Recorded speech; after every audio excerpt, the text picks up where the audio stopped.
Chapter 1. Monday morning. Matt. Sheriff Matt Dempsey released a gusty sigh. The semi-peaceful feeling he'd been enjoying before the 911 call came in evaporated faster than the morning fog. Matt flicked a quick glance at the man standing beside him before his gaze focused back on what lay in front of them.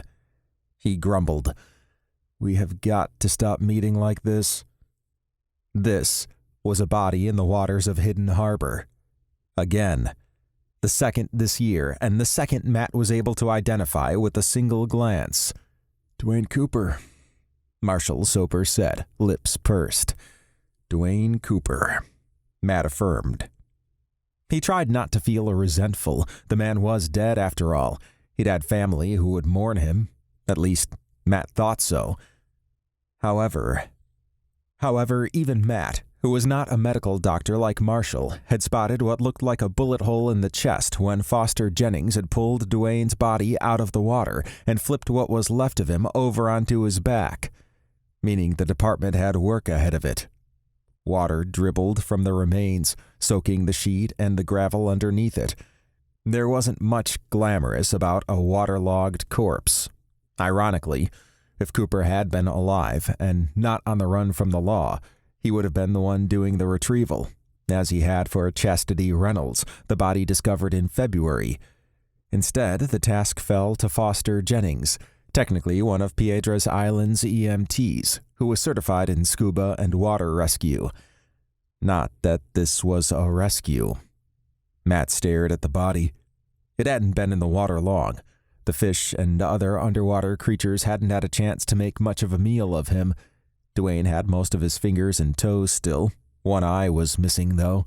The remaining eye stared unblinking into the early September sunshine. "Well, fuck." "Sir?" Deputy Flynn, Matt's most valued employee, muttered from where she stood on Matt's other side.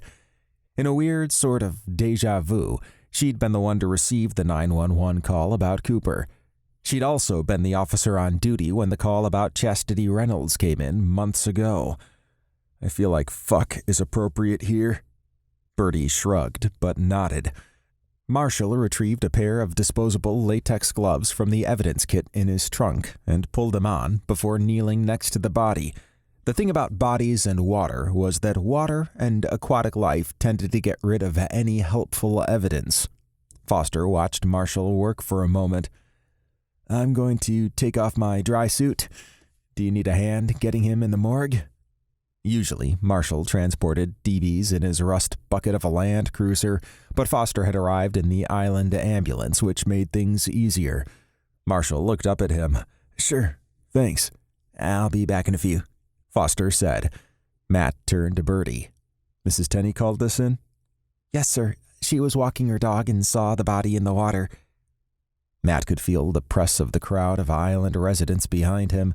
News had spread quickly, as it always did, and those with nothing better to do were now rubbernecking from the other side of the yellow crime scene tape.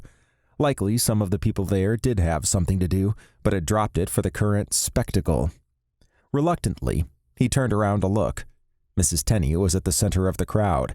He could see her gesticulating as she, no doubt, elaborated on how she'd discovered the body.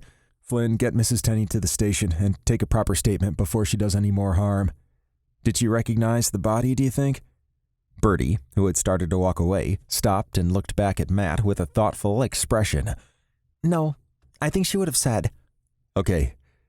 Tell Hallstrom and Radden to try to disperse the crowd, and since we know that won't happen, make sure they all stay on the other side of the tape. Send Jones up to the hospital to keep looky-loos away. That's the last thing Marshall needs."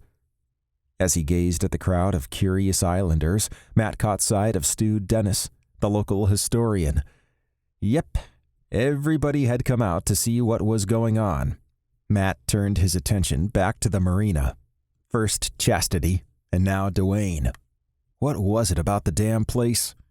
He reminded himself that Chastity had been strangled, and her body had likely floated on a current into the marina. Although they didn't know where she had gone into the water, Dwayne had been shot.